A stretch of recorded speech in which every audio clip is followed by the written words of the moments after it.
EF Yasar YouTube channel இணையதள YouTube வழியாக நமதூர் நிகழ்ச்சிகளை உங்கள் மொபைல் போனில் கண்டுகளிக்க உடனே EF யாசர் யூடியூப் சேனலை லைக் செய்து சப்ஸ்கிரைப் செய்து கொள்ளுங்கள். நமதூர் நிகழ்ச்சிகளை உடனுக்குடன் கண்டு கழியுங்கள். முடிந்தால் மற்றவர்களுக்கு ஷேர் செய்யுங்கள். والصلاة والسلام على سيدنا محمد أشرف الأنبياء والمرسلين وعلى آله وصحبه أجمعين. قال الله تعالى في شأن حبيبه تشريفا وتكريما: إن الله وملائكته يصلون على النبي يا أيها الذين آمنوا صلوا عليه وسلموا تسليما. اللهم صل على سيدنا وشفيعنا وحبيبنا مولانا محمد وعلى آل سيدنا ونبينا مولانا محمد وبارك وسلم. கணியத்திற்குரிய ஷேகுனா முர்ஷிதுனா العارف بالله عاشق الرسول محمد إبراهيم فاضل باقری அன்வாருல்லா ஷானூரி ஹஃபிதஹுல்லாஹ் அவர்களே, இன்ஷா அல்லாஹ் வந்து சனது வழங்கி பேருரை நிகழ்த்தி இருக்கக்கூடிய எங்களுடைய உஸ்தாத் பெருந்தகை தென்னகத்தின் தாய் கல்லூரி வேலூர் பாக்கியாத்து சாலிஹாத் அரபிக் கல்லூரியின் முதல்வர் பெருந்தகை மௌலானா மௌலவி அல் ஹாஜ் அல் ஹாஃபில் அப்துல் ஹமீத் வாக்கவி ஹதரத் அவர்களே மற்றும் சாதாத்துமார்களே, உலமா பெருமக்களே, பெரியோர்களே, தாய்மார்களே, சகோதர சகோதரிகளே, அல்லாஹ் தஆலா நமக்கு செய்த மிகப்பெரிய நிஅமத், அவன் நம் அனைவரையும் அவனுடைய நேசராகிய ஹதரத் சையதுனா ரசூலுல்லாஹி ஸல்லல்லாஹு அலைஹி வஸல்லம் அவர்களுடைய உம்மத்தில் பிறக்க வைத்திருக்கிறான். அல்ஹம்துலில்லாஹ். கண்மணி நாயகம் ரசூலுல்லாஹி ஸல்லல்லாஹு அலைஹி வஸல்லம் அவருடைய உம்மத்தில் பிறந்திருக்கிறோம் என்ற மகிழ்ச்சியையும் அதன் வழியாக நாம் அடைந்து கொள்ள வேண்டிய அனைத்து நியமத்துகளையும் அல்லாஹ் நம் அனைவருக்கும் தந்தருவாங்க. அன்பானவர்களே, பொதுவாக ஷஅபான் மாதத்தை பொறுத்தவரையிலே தமிழகத்தில் பல இடங்களிலும் சனது விழாக்கள், ஹாஃபிதாக்கள், ஆலிமாக்கள், ஆலிம்கள், ஹாஃபிதுகளினுடைய பட்டமளிப்பு விழா தொடர்படியாக நடந்து வருவதை நாம் பார்க்கிறோம். எல்லா வருடத்திலும் மார்க்க கல்வியை பயின்ற ஆலிம் பெருமக்கள் இந்த சமூகத்திற்கு நன்கொடையாக மதரசாக்கள் வாயிலாக வழங்கப்பட்டு கொண்டே இருக்கிறார். அத்தகைய அடிப்படையிலே நாங்கள் ஓதக்கூடிய காலத்திலே உஸ்தாதுமார்களும் என்னுடைய ஷேக் நாயம் அவர்களும் சொன்ன, சனது வாங்கக்கூடியவர்களுக்கு குறிப்பாக சொன்ன சில நசீகத்துகளையும், சனது பெற்ற ஆலிம்களிடத்தில் சமூகம் எவ்வாறு நடந்து கொள்ள வேண்டும் என்பதை பற்றிய செய்திகளையும் ஒரு நினைவூட்டலாக நான் இங்கு பகிர்ந்து கொள்ள ஆசைப்படுகிறேன். அன்பானவர்களே, அல்லாஹ் தஆலா குர்ஆன் ஷரீஃபிலே சொல்கிறான்: சும்ம அவுரத்னல் கிதாபல்லதி நஸ்தஃபைனா மின் இபாதினா فمنهم ظالم لنفسه ومنهم مقتصد ومنهم سابق بالخيرات بإذن الله ذلك هو الفضل الكبير. அல்லாஹ் தஆலா தன்னுடைய வேதத்தை யாருக்கு வழங்கினானோ, யாரை அதற்கு வாரிசுகளாக ஆக்கினானோ அவர்களை 3 தரமாக பிரித்து தன்னுடைய குர்ஆனிலே நமக்கு விளக்கி காட்டுகிறார். நாம் நம்முடைய வேதத்தை அல்லதீன இஸ்தஃபைனா மின் இபாதினா, நம்முடைய அடையார்களிலே சிலரை தேர்ந்தெடுத்து நாம் அவர்களை அதற்கு வாரிசாக ஆக்கினோம்.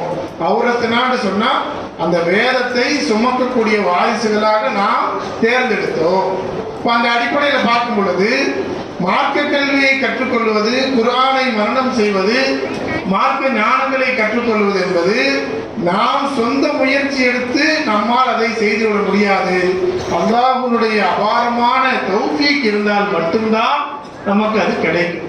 இப்போ நாம் ஓதக்கூடிய மாணவர்களை பொறுத்தவரை அவர்கள் எப்படிப்பட்டவர்கள் என்றால், நம்முடைய குழந்தைகள் என்று சனது வாங்கக்கூடியவர்கள், இது போன்று ஓதிக்கொண்டு எல்லாரும் எப்படின்னா அல்லாஹ்வால் தேர்ந்தெடுக்கப்பட்டவர்கள். அப்படி தேர்ந்தெடுக்கப்பட்டவர்களை அல்லாஹ் தஆலா 3 தரமாக பிரிக்கிறான். ஃபமின்ஹும் ஸாலிமுன் லிநஃப்ஸிஹி, சிலர் இருப்பார்கள் அவர்கள் தன்னுடைய நஃப்ஸுக்கே அநியாயம் செய்யக்கூடியவர்கள். அல்லாஹ் நம்மை பாதுகாப்பானாக. வமின்ஹும் முக்தஸித், வேறு சிலர் இருப்பார்கள் அவர்கள் ஓரளவு நடுநிலையை பேணி வாழக்கூடியவர்களாக இருப்பார்கள். வமின்ஹும் சாபிக்கும் பில் கைராத்தி பிஇذنில்லாஹ், இன்னும் சிலர் இருப்பார்கள் அவர்கள் கைராத்திலே நன்மைகளிலே முந்தியவர்களாக இருப்பார்கள். அப்படி முந்தியவர்களை பற்றி சொல்லும் பொழுது அல்லாஹ் தஆலா சொல்கிறான், ذَلِكَ هُوَ الْفَضْلُ الْكَبِيرُ, அந்த ஞானங்களை கற்று நன்மையில் முந்தியவர்கள் இருக்கிறார்களே அவர்கள் அந்த நன்மையில் முந்துவது என்பதும் அவ்வாறு முந்தியவர்களும் மிகப்பெரிய சிறப்பிற்குரியவர்களாக இருக்கிறார்கள். இதற்கு தஃசீர்கள் நம்ம எடுத்து பார்த்தா தாராளமான செய்திகளை போடுறாங்க. அதுல சில இமாம்கள் சொல்றாங்க, ஒருவர் மார்க்கம் கற்று ஹலால் ஹராமை பற்றி படித்து அதை தன்னுடைய வாழ்க்கையில் கொண்டு வராமல் நல்ல பண்புகளை தனக்கு ஏற்படுத்திக் கொள்ளாமல் வெறும் ஏட்டினுடைய கல்வியை மட்டும் கற்றுக்கொண்டால் அவர் தன்னுடைய நஃப்ஸுக்கு அநியாயம் செய்தவராக இருக்கிறார். நாம் அதை விட்டு நம்மை பாதுகாத்துக் கொள்ளணும்.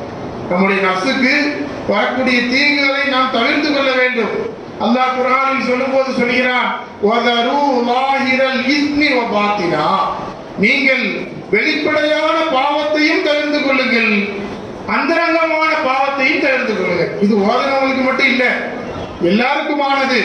குறிப்பாக ஓதியவர்கள் சனது பெற்றவர்கள் இதற்கு முக்கியமா கவனிக்கணும். ஓதுனவங்களே கவனிக்கணும்னு சொன்னா மார்க்க கல்விக்காக நேரம் ஒதுக்கி ஓதாதவர்கள் கட்டாயமாக இதில் அதிக முயற்சி எடுக்கணும். அல்லாஹ் தஆலா இப்படி பிரிச்சுட்டு சொல்றான், உங்களுடைய நஃப்ஸுக்கு அநியாயம் செய்யக்கூடியவங்க இருக்கிறாங்க. சிலர் இருப்பாங்க இப்போ இன்னும் முக்தஸித், அவர்கள் நடுநிலையா இருப்பாங்க. அவங்க அமல் செஞ்சிருப்பாங்க, அவங்க ஓதி இருப்பாங்க, ஓதுறது அவங்க அமல் செஞ்சிருவாங்க. பெரிய லெவல்ல மற்றவங்களுடைய விஷயத்துல அவங்களுக்கு கவனம் இருக்காது. உம்மத்துக்கு ஹிதமத் செய்யக்கூடிய சிந்தனை அவங்களுக்கு குறைவா இருக்கு. ஆனா அவங்க ஓதின பிரகாரம் ஹலால் ஹராமை பேணி வாழ்வாங்க. மூன்றாவது சிலர் இருப்பார்கள், அவர்கள் தானும் கற்று அமல்கள் செய்து பிறரையும் அமல் செய்யக்கூடியவங்களா மாற்றுவாங்க. அவங்கதான் உலமாக்கல்ல ஆகிரத்துடைய உலமாக்கல் என்று பெயர் பெற்றவர்கள். அதே போன்று வழிமாறுகள் என்று பெயர் பெற்றவர்கள். இன்னைக்கு நமக்கு மஜ்லிஸ்ல வந்திருக்கக்கூடிய 2 பெருமக்களை எடுத்துக்கொண்டாலும் இந்த நோட்டீஸ்ல அவங்களுடைய பேர் இருக்குது. 2 பெருமக்களை பொறுத்தவரையிலையும் நமக்கு அவங்களை வச்சு என்ன படிப்பினை என்றால், இவர்கள் மூலமாக நாம் நம்மை திருத்தி சமூகத்திற்கு ஒரு வக்ஃபாக, ஒரு ஓதக்கூடிய ஒரு மனிதர் என்ன செய்ய வேண்டும் என்றால் சமூகத்திற்கு வக்ஃபாக தன்னை ஆக்கி தன்னுடைய லாஹிருல் இஸ்மி என்ற வெளிப்படையான பாவத்தையும் அவர் நீக்கிக் கொள்ள வேண்டும். அந்தரங்கமான பாத்தினுடைய உள்ளத்தில் இருக்கக்கூடிய பாவத்தையும் நீக்கிக்கணும். வெளிப்படையான பாவத்தை நீக்குவதற்கு ஒருவருக்கு ஷரீஅத் என்பது மிக முக்கியம். இமாம் ஷாஃபிஈ ரஹ்மத்துல்லாஹி அலைஹி அவர்கள் சொன்னார்கள், ஃபகீஹன் வ சூஃபியன் ஃபகுன் லைஸ வாஹிதன்.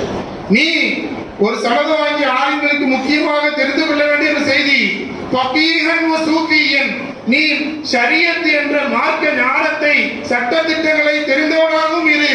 வ சூஃபியன், நீ அந்தரங்கத்திலே உன்னை பரிசுத்தப்படுத்திக் கொள்ளக்கூடிய பக்குவத்தை பெற்ற தரீக்கத்தினுடைய ஆளாகவும் நீ ஃபகுன் லைஸ வாஹிதன். நீ 2இல் ஒன்றாக மாறிவிடாதே. உனக்கு வெறும் ஷரியத் கல்வி மட்டும் தெரியுது, மார்க்கத்தில் எதை கேட்டாலும் இன்னைக்கு அடிச்சு எடுத்துறாங்க. எந்த விஷயத்திலும் இவருக்கு பயான் பேச தெரியும், இவருடைய மக்ரஜ் சரியாக இருக்கிறது, இவருடைய ஒவ்வொரு எழுத்தும் கிராத் ஓதினால் அதனுடைய மக்ரஜ்கள் அந்தந்த இடத்திலிருந்து வெளிப்படும் என்ற பெருமையோடு மட்டும் நாம் வாழ்ந்துவிட்டால் நாம் முஃப்லிஸ்களாக மாறிவிடும். அல்லாஹ் நம்மை பாதுகாப்பானாக. நமக்கு ஒரு எழுத்திற்கு மக்ரஜ் இருப்பதை போன்றே நமக்கு மதுகளும் இருக்கிறது. வெளிப்படையாக நம்முடைய உச்சரிப்பை நாம் வெளிப்படுத்தக்கூடிய இடம் இருப்பதை போன்றே அது தன்னுடைய உள்ளத்தில் அமல் செய்ய வேண்டிய, அது நம்முடைய உள்ளத்தில் எந்தெந்த பலன்களை உண்டாக்க வேண்டுமோ அதிலும் நாம் கவனம் செலுத்த வேண்டியிருக்கிறது. இமாம் ஷாஃபி ரஹ்மத்துல்லாஹி அலைஹி அந்த கவிதையில சொல்றாங்க, ஃபஇன்னி வஹக்கில்லாஹி இய்யாக அன்சஹு, அல்லாஹ்வின் மீது சத்தியம் அடைத்து நான் சொல்கிறேன், நான் உனக்கு நல்லதை நாடி உனக்கு உபதேசம் செய்கிறேன், நீ ஷரியத்தையும் பின்பற்று தரீக்கத்தையும் பின்பற்று. ஃபதாலிக காஸின் லம் யதுகு கல்பஹு துகா, ஒருவன் ஷரியத்தை மட்டும் படிச்சுட்டான், வெளிப்படையான சட்டங்களை தெரிந்து கொண்டான், மதரசாக்களுக்கு சென்றான், ஓதினான், அதன் மூலமாக அவன் மார்க்க சட்டங்களிலே பத்துவா கொடுக்கும் தகுதி பெற்றவனாக ஆனான். ஆனால் அவன் ஞானவான்களான நல்லவர்கள் ஷேகுமார்கள் அவர்களிடம் சென்று தர்பியத்தையும் தஸ்கியத்தையும் பெற்றுக்கொள்ளவில்லை என்றால் இமாம் ஷாஃபி ரஹ்மத்துல்லாஹி அலைஹி சொல்றாங்க, ஃபதாலிக காசின், அவன் உள்ளம் கடினமானவன். அவனுடைய உள்ளம் எவ்வாறு ஒரு மலையின் மீது குர்ஆன் இறக்கி வைக்கப்பட்டால் அல்லாஹ் குர்ஆனில் சொல்கிறானே, லவ் அன்ஸல்னா ஹாதல் குர்ஆன அலா ஜபலின் லரைதஹு காஷிஅன் முத்தஸத்திஅன் மின் கஷியத்தில்லாஹ். அல்லாஹ் தஆலா குர்ஆன்ல சொல்றான், இந்த குர்ஆனுடைய இந்த ஞானங்களை ஒரு மலையின் மீது இறக்கி வைக்கப்பட்டால் அந்த மலை சுக்குநூறாக உடைஞ்சிருங்கிறான்.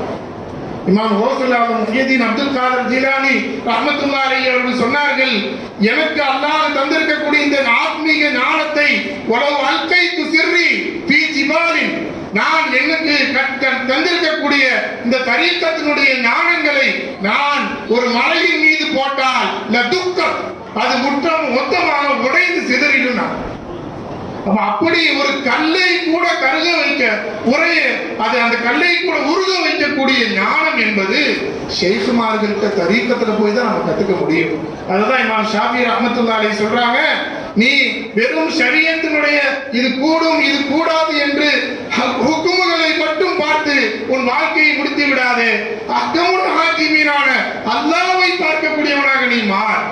அப்படி மாறி உன்னுடைய வாழ்க்கையிலே அல்லாஹ்வுக்கு திருப்தியானதை செய்யக்கூடிய, நஃப்ஸுக்கு மோசமானதை விடக்கூடிய, ரியா என்று சொல்லக்கூடிய முகஸ்துதியை தவிர்க்கக்கூடிய, ஹஸத் என்று சொல்லக்கூடிய பொறாமையை இல்லாமலாக்கக்கூடிய, நபி ஸல்லல்லாஹு அலைஹி வஸல்லம் அவர்களை தன்னுடைய உடலிலும் உள்ளத்திலும் உயிரிலும் பண்பாட்டிலும் பிரதிபலிக்கக்கூடியவராக நீ மாறினால் உன் வாழ்க்கை சிறப்பாக இருக்கும். அவ்வாறு இல்லை என்று சொன்னால் அவன் காசின், அவன் கடின சித்தமுடையவனாக, உள்ளம் கல் போன்றவனாக அவன் மாறிவிடுவான். லம் எதுக்கு கல்புகு துகத், அவனுடைய உள்ளம் தக்குவாவை ருசித்து பார்த்திருக்கவே செய்யாதுங்கிறார் இமாம் ஷாஃபி ரஹ்மத்துல்லாஹி. அதற்கு பிறகு அவர்கள் சொல்கிறார்கள், வஹாதா ஜஹூருன், ஒருவர் தரீக்கத்தினுடைய பேர்ல அவர் என்ன செய்யறாரு, தரீக்கத்தினுடைய ஞானங்கள் எல்லாம் பேசுறாரு, ஆனா சரியான ஷேகுமாருடைய தொடர்பு இல்லை. ஆனா பார்த்தா அவருக்கு வேஷங்கள் கோலங்கள்லாம் இருக்குது, அவர் பலவிதமான நிறங்களின் ஆடைகளை அணிகிறார், மக்களை தன் பக்கம் பயப்படுத்துகிறார், ஓதி பார்க்கிற பேர்ல செய்யறாங்க. இன்னைக்கு நம்ம எத்தனையோ பார்க்கிறோம், இன்னைக்கு நடக்கக்கூடிய எத்தனையோ ஆன்மீகம் என்ற பெயரிலே ஷரியத்திற்கு மாற்றமான அனைத்து ஹராம்களையும் செய்து கொண்டு சமூகத்தினுடைய மக்களுடைய பணங்களை பிடுங்கி ஒன்றுமில்லாமல் ஆக்கி மோசமான குஃபுரில் சென்று சேர்க்கக்கூடிய கொள்கைகளை பரப்பக்கூடியவங்களை நம்ம பார்க்கிறோம். அதுதான் அவங்க இமாம் ஷாஃபி ரஹ்மத்துல்லாஹி எச்சரிக்கிறாங்க, வஹாதா ஜஹூலுன், தரீக்கத்தை மட்டும் வைத்துக் கொண்டு ஷரியத்தினுடைய ஞானங்களை, மதரசாக்களை, அதனுடைய ஞானங்களை யார் குறை சொல்லி வாழ்கிறானோ, அதை அவன் விட்டு விட்டானோ, வஹாதா ஜஹூலுன், அவன் ஒவ்வொரு வாழ்க்கையிலையும் மடத்தனத்தை செய்து கொண்டே இருப்பான். ஜஹூல் என்று சொன்னா திரும்ப திரும்ப அவன் முட்டாள்தனமான காரியங்களை செய்து கொண்டிருப்பதை ஜஹூல் என்று சொல்வான். அப்படிப்பட்ட கைஃபதுல் ஜஹ்லி யஸ்லஹு, ஒருவன் ஹலால் ஹராமை பற்றி தெரியாமல், ஷரியத்தை பற்றி தெரியாமல், தரீக்கத்தின் ஞானம் என்ற பெயரிலே கண்ட இடங்களில் எல்லாம் யூடியூபிலும் மற்றதிலும் பேசிக்கொண்டு திரிந்தால் கைஃபதுல் ஜஹ்லி யஸ்லஹு, ஒரு மடத்தனமாக இருப்பவனுடைய உள்ளம் அவன் எப்படி தூய்மையானதாக ஆகும், அவன் எவ்வாறு சரியாக ஆகுவான்னு கேட்கிறான். அதனால் நமக்கு எல்லா காலத்திலும் இந்த ரெண்டு ஞானமும் வேணும். ஷரியத் மதரசாக்களில் கற்றுக்கொள்வதை போன்று அந்த ஷரியத் என்பது தியரியாக மதரசாக்களை கத்துக்கிறோம். அது எப்படின்னு சொன்னா, ஒரு டிராபிக் ரூல்ஸ் ஒருத்தர் படிச்சு வைக்கிறார். டிராபிக் ரூல்ஸ்ல இந்த மாதிரி வளைவு போட்டிருந்துச்சுன்னா நம்ம என்ன செய்யணும், ரைட்ல திரும்பணும், இந்த மாதிரி போட்டிருந்தா இத்தனை கிலோமீட்டர்ல தான் நம்ம வண்டியை ஓட்டணும், இந்த இடத்துல நம்ம பிரேக் பிடிக்கணும், இந்த இடத்துல ஆக்சிலேட்டர் பிடிக்கணும், இப்படி எல்லாம் படிச்சு வச்சுட்டார். ஆனா அவருக்கு வண்டி ஓட்ட தெரியாது. அப்ப அந்த அப்படி வண்டி ஓட்ட தெரியாதவரை வைத்து அவர் அந்த டிராபிக் ரூல்ஸை படிச்சதை வச்சு எந்த லாபமும் இல்லை. ஒருத்தர் என்ன செய்யறாரு, அரபு மதரசால போய் ஓதுறாரு, ஓதிட்டு இந்த இடத்துல ரம்மு தான் வரணும், இந்த இடத்துல பேஷ் வரணும், ஜபர் வரணும்னு தெரிஞ்சுக்கிறார். அல் ஃபாயிலு மர்ஃபூஅன் அப்படி மதரசால சொல்லி கொடுப்பாங்க. அப்படி அவர் தெரிஞ்சுக்கிறார். தெரிஞ்சுக்கிட்டு கால ஸைதின் அப்படிங்கிறார். கால ஸைதுன்னு சொல்லணும்னு வைங்க, காலல்லாஹுன்னு சொல்லணும். அவர் காலல்லாஹின்னு சொல்றார். அவர் படிச்ச படிப்பு அவருக்கு அமல்ல வரலன்னு சொன்னா அவர் பரீட்சையில ஃபெயில் ஆயிடுவார், சனது கொடுக்க மாட்டார். அவர் முட்டாள் தான் அர்த்தம். அதுபோன்று மார்க்க ஞானங்களை கற்றுக்கொண்டு நபி ஸல்லல்லாஹு அலைஹி வஸல்லம் அக்லாக்குகளை நற்பண்புகளை பற்றியெல்லாம் தெரிந்து கொண்டு நாம் வெறும் பகட்டுக்காக மட்டுமே மார்க்கத்தை கற்றுக்கொண்டால் நமக்கு எல்லாருக்கும் தெரியும், கியாமத்துல சொர்க்கத்துக்கு போவதற்கு முன்னாடி மக்கள் எல்லாம் நின்று எல்லாரும் கேள்வி கணக்கு கேட்கப்படும் பொழுது சில ஆலிம்களும் சில ஷஹீதுகளும் சில பணக்காரர்களும் நரகத்திற்கு துரத்தி வைக்கப்படுவார்கள். அவர்கள் பாவம் செய்ததினால் இல்லை, அவர்கள் நன்மைதான் செய்தார்கள். ஷஹீதாகி தன் உயிரை கொடுத்தார்கள், பணத்தை தீனுக்காக செலவழித்தார்கள், மார்க்கத்தை மக்களுக்கு கற்றுக் கொடுத்தார்கள். ஆனால் அவருடைய உள்ளம் லாலிமுல்லி நஃப்ஸிஹி, தன்னுடைய நஃப்ஸின் மீது அவர்கள் கவனம் செலுத்தாமல் போயிட்டார்கள். நஃப்ஸை எப்படி தஸ்கியத்து செய்யணும், சென்று ஷேகுமார்கிட்ட போகணும், யார் மூலமாக நாம் நம்மை பக்குவப்படுத்திக் கொள்ள வேண்டும், நம்முடைய தனி வாழ்க்கை எப்படி இருக்கிறது, அது யாரும் சொல்லித்தர தேவையில்லை. நம்முடைய தனிப்பட்ட வாழ்க்கைக்கு நாம் தான் சாட்சி. நாளை எல்லாம் சொல்லுவான், இக்கவை கிதாப, நீ உன்னுடைய கிதாபை நீ ஓதிக்கொள்ளு என்று சொல்லுவான். காரணம், நம்மை பற்றி யார் என்ன சொன்னாலும் நமக்கு நல்லா தெரியும். பலில் இன்சானும் அலா நஃப்ஸிஹி பஸீரா, மனிதன் தன்னுடைய நஃப்ஸினுடைய விஷயத்திலே மிக தெளிவாக தெரிந்தவனாக இருக்கிறான். ஒருத்தரை குறித்து தவறாக பேசுனதுனால அவர் தவறானவராக மாறிட மாட்டார். ஒருத்தரை குறித்து எல்லாரும் நல்லதாக சொன்னதுனால அவர் நல்லவராக மாறிவிட மாட்டார். அவருக்கு தெரியும் எனக்கும் அல்லாஹ்வுக்குள்ள கனெக்ஷன், தஅல்லுக்கும் அல்லாஹ், அல்லாஹ்வுக்கும் எனக்கு முன்னான தொடர்பு எப்படி இருக்குது அப்படிங்கிறது அவருக்கு தான் தெரியும். அப்படி தெரிந்து விட்டால் நம்ம என்ன செய்யணும், நான் இவ்வளவு தாலீம் பேசுறேன், நான் இவ்வளவு ஜும்மா பயான் கேட்கிறேன், நான் இவ்வளவு கிதாபுகள் ஓதிருக்கிறேன், ஆனா எனக்கு ஹசத் இருக்கு, 4 பேருக்கு நல்லது நடந்தா எனக்கு கொஞ்சம் கஷ்டமா இருக்குது, எனக்கு ரியா என்று சொல்லக்கூடிய முகஸ்துதி இருக்கிறது, அது சின்ன சிறுக்கு. எதை செய்தாலும் சில நேரத்தில் சில பேர் சொல்லுவாங்க, அதுல நம்ம பெருமைக்கு சொல்லல அப்படின்னு சொல்லிட்டு அதுக்கு பிறகு சொல்றது பெருமைக்கு தான் சொல்லுவோம். பாக்குறோமா இல்லையா? அல்லாஹ் பெரியவன், அந்த அல்லாஹ் பெரியவங்கிற வார்த்தையை எதுக்கு சொல்றாங்கன்னா அவங்க அல்லாஹ் அக்பருங்கிறதுக்கு சொல்லல, ஆனா அக்பருங்கிறதுக்கான சொல்றாங்க. இது எல்லாம் நீங்க இந்த நெடி நீங்க வேண்டும் என்று சொன்னால் நமக்கு நல்ல ஷேகுமாருடைய தொடர்பு வேணும். வெறும் கிதாபை ஓதி நாம டிராபிக்கினுடைய சட்டத்திட்டங்களை தெரிந்ததை போன்று தெரிந்தால் மட்டும் போதாது, அதை நாம் ட்ரைனிங் எடுக்கக்கூடிய ஒரு நல்ல ஒருத்தர் போய் அவங்க வண்டி ஓட்டும் போது ஒரு ஆக்சிலேட்டர் பிடிக்க சொன்னா ஏன்னு சொன்னா ஆக்சிலேட்டர் பிடிக்கணும், பீன்னு சொன்னா பிரேக்க பிடிக்கணும், சீன்னு சொன்னா கிளச்ச பிடிக்கணும். அவர்கிட்ட கேள்வி கேட்கக்கூடாது, நீங்க என்ன இதை பிடிக்க சொல்றீங்க, அவர் சொல்றதை பிடிச்சா ஆக்சிடென்ட் நடக்காது, இல்லைன்னா நடக்கும். அதனால நாம் வெறும் நம்முடைய ஆத்மாவுக்கு அநியாயம் செய்தவர்களா நம்ம மாறிவிடக்கூடாது. இமாம் மாலிக் ரலியல்லாஹு அன்ஹு அவங்க சொன்னாங்க, மன் தஃபக்கஹ வலம் யதஸவ்வஃப் ஃபகத் தஃபஸ்ஸக, யார் ஷரியத் கல்விகளை கற்றுக்கொள்கிறார் ஆனால் அவருக்கு தரீக்கத்தினுடைய ஞானத்தோடு எந்த தொடர்பும் இல்லை, நல்லோர்கள் நாதாக்களை அவர் தொடர்பு கொள்ளவில்லை, இல்லை என்றால் அவரும் தன்னை முரீத் என்று சொல்லிக் கொள்கிறார், ஷேகுமாருடைய தொடர்பு இருப்பதாக சொல்லிக் கொள்கிறார். ஆனால் அந்த ஷேகுமார்களிடமிருந்து எதை பெற்றுக்கொள்ள வேண்டுமோ அதை பெற்றுக்கொள்ளாமல் இருக்கிறார். அப்போ நமக்கு நஷ்டம் தான். ஒரு ஹஜ்ரத்திட்ட ஒருத்தர் போனாராம், போய் ஹஜ்ரத் மாதிரி எங்க வீட்டு கிணத்துல பூனை விழுந்துருச்சு, செத்துருச்சு, இப்ப என்ன செய்யணும்னு கேட்டார்.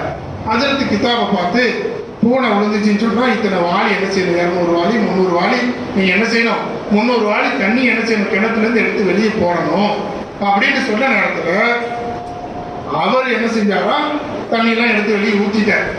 ஊத்திட்டு அதுக்கு பிறகு ஹஜ்ரத் சொன்னாரா, ஹஜ்ரத் நீங்க 300 வாளி தண்ணி ஊத்த சொன்னீங்க, நான் 600 வாளி தண்ணி வெளியே ஊத்திட்டேன், ஆனாலும் கிணறு என்ன செய்யுதுன்னு சொன்னா 4. அப்ப ஹஜ்ரத் கேட்டாரா, அந்த பூனை என்ன ஆச்சுன்னு கேட்டார். அந்த பூனை ஒண்ணு இருந்துச்சு, அதை என்ன செஞ்சீங்கன்னு கேட்டார். அவர் சொன்னார், பூனை உள்ளதான் இருக்குது, நீங்க பூனை எடுக்க சொல்லலையே, நீங்க சொன்னது எது சொன்னீங்க, தண்ணீரை வந்து கிணத்துல உள்ள தண்ணியை வந்து 400 வாளி 600 வாளி வெளியே எடுத்து ஊத்த சொன்னீங்க, நான் அதை ஊத்திட்டேன். அப்ப அப்படி எந்த அளவுக்கு தண்ணீர் ஊத்தினாலும் அந்த அளவுக்கு என்ன செய்யும், அந்த கிணறு நாரும் இல்லையா? அப்ப நாம் நம்மை எந்த அளவுக்கு ஆலிம் என்று சொல்லிக் கொண்டாலும், நாம் தரிக்கத்தை சார்ந்தவர்கள் என்று சொல்லிக் கொண்டாலும், சரியான ஷேகுமார்களிடத்திலே நம்முடைய உடலையும் உள்ளத்தையும் அவர்களுடைய கண்ட்ரோல் ஒப்படைச்சு அவர்களுக்கு தர்பியத்தும் தசிக்கியத்தும் தாயிலையும் வாங்கலன்னு சொன்னா 600 வாரி அடிச்சாலும் கிணறு நாடுற மாதிரி இந்த உள்ள இருக்கக்கூடிய அந்த நர்சினுடைய நெடி, அந்த நர்சினுடைய நாற்றம் நமக்கு நம்மை அறியாமல் அது பதவி மோகமாக வெளியே வரும். சில நேரத்தில் பார்த்தா தெரியும், என் பேரை அர்த்தத்தை சொல்லவே இல்லையா அவரு, என் பேரை கீழே எழுதியிருக்கேன். கல்யாண கார்டுலாம் பிரச்சனை, கல்யாணம் முடிகிறது மாப்பிள்ளைக்கும் பொண்ணுக்கும், ஆனா என்ன பிரச்சனை வருதுன்னு சொன்னா என் பேர் அவர் கீழே எழுதிட்டாரு. நான் எவ்வளவு முக்கியம், நான் இப்படி போகும் பொழுது அவர் என்ன கண்டுக்காம போயிட்டாரு. நான் என்ன நான் ஒரு மச்சான் இல்லை, என்ன கூப்பிட்டு செய்ய வேணாமா, அவங்க கூப்பிடாம நாம எங்க போறது உள்ள நம்ம கேட்கறோமா இல்லையா? இது அனைத்தும் நப்சினுடைய கோளாறு. இந்த நப்சினுடைய கோளாறு நீங்கணுமா? அந்த பூனையை எடுத்து வெளியே போட்டுட்டு நீ 300 வாடி தண்ணி ஊத்தினா போதும், அந்த கிணறு சுத்தமாகும். இப்ப நம்முடைய உள்ளத்திலே அது போன்ற கசடுகளை நீக்குவதற்கு தான் நம்ம ஷேகுமார்களை அணுகிறோம். அதற்கு அந்த முறையில தான் நம்முடைய ஷேகுனா அவர்கள் பல இடங்களிலேயும் தர்பியத்து தஸ்கியத்தினுடைய வேலைகளை செய்யறாங்க. நம்ம வெறும் ஒரு பறக்கத்துக்காக வந்து ஒரு தண்ணி பாட்டில் துவா ஓதி வாங்கிட்டு போனா கிடைக்கும், அதனுடைய நன்மை கிடைக்கும். தீனை துன்யாவுக்கு மாற்றுவதற்கான நன்மை கிடைக்கும், அவ்வளவுதான். துன்யாவை தீனுக்குள்ளதாக மாற்றணும்னு சொன்னாதான் நமக்கு பலன் இருக்கும். இமாம் மாலிக் ரஹ்மத்துல்லாஹி கவுலை மட்டும் சொல்லி நான் நிறைவு கோருகிறேன். இமாம் மாலிக் ரஹ்மத்துல்லாஹி சொன்னாங்க, மன் தஃபக்கஹ வலம் யதஸவ்வஃப் ஃபகத் தஃபஸக. யார் மார்க்க சட்டங்களை எல்லாம் படிச்சுட்டார், ஆனா அவர் என்ன செய்யறாரு, தஸவுஃப் என்று சொல்லக்கூடிய தரீக்கத்தினுடைய ஞானங்களின் பக்கம் கவனம் செலுத்தாம இருக்கிறார். உள்ளத்தை அவர் சீர்திருத்தம் செய்யறது இல்லை. வெளியே பார்த்தா நல்ல டிப்டாப்பா இருக்க, ஆனா உள்ள 1000 பேர் மேல வன்மம் இருக்குது, பலர் மீது குரோதம் இருக்கிறது. பகட்டுக்காக அவர் செய்கிறார், 4 பேருக்காக காட்டுவதற்கு வாழ்கிறார். அல்லாஹ் பாதுகாக்க வேண்டும். அவ்வாறு வாழ்ந்தால் ஃபகத் தஃபஸக, அவர் ஃபாசிகான பெரும் பாவியாக மாறிவிடுவார். இமாம் மாலிக் ரஹ்மத்துல்லாஹி தொடர்ந்து சொல்றாங்க, ஒமன் தஸவ்வஃப, ஒருவர் தரீக்கத்தினுடைய ஞானங்களை படிக்கிறார், தஸவுஃபை கற்றுக்கொள்கிறார், அவர் அதில் அதனுடைய ஞானங்களை எல்லாம் பேசுறாரு. வலம் யதஃபக்க, அவருடைய ஷரியத் இல்லை, ஷரியத் இல்லாத வாழ்க்கை வாழார், ஹலாம் ஹலால தேட மாட்டுகிறார். அவர் மார்க்கத்துக்கு ஹராமான எத்தனையோ காரியங்களை அவர் செய்கிறார், ஆனா பெரிய பெரிய ஞானங்கள் பேசுறார். அதுக்கு ஒருத்தர் முஸ்லீமா இருக்கணும்னு தேவையில்லை. ஞானங்கள் என்று சொன்னால் ராமகிருஷ்ண பரமஹம்சருடைய நூல்களில் பார்த்தா கூட ஞானங்கள் கிடைக்கும். அப்படி ஒருவர் ஞானங்களை பேசுவதால் அவர் உயர்ந்தவராக உலகத்தில் ஆயிட முடியாது. அப்படி அவர் ஷரியத் இல்லாத ஒரு வாழ்க்கையை வாழ்கிறார் என்றால் ஃபகத் தஸந்தக, அவர் இஸ்லாமினுடைய வட்டத்தை விட்டே வெளியே போய்விடுவார். ஒமன் ஜமஅ பைனஹுமா ஃபகத் தஹக்கக, யார் ரெண்டையும் ஒன்று சேர்க்கிறாரோ அவர்தான் சிறந்தவராக, தஹ்கீக் உள்ளவராக, அல்லாஹ்வை அடைந்து கொண்டவராக மாற முடியும். நமக்கு முக்கியமாக செய்ய வேண்டியது, நாம் மார்க்கத்தினுடைய வெளிப்படையான ஞானங்களை கற்றுக்கொண்டோம், அது போன்று மார்க்கத்தினுடைய அந்தரங்கமான ஞானங்கள் அது ஒண்ணு இல்லை. நம்ம என்ன படிச்சிருக்கிறோமோ அதை அப்படி அப்ளை செய்யணும். எதை படிச்சிருக்கிறோமோ அதை நம்ம அப்ளை செய்யறதுக்கு தான் நம்ம என்ன செய்யணும்,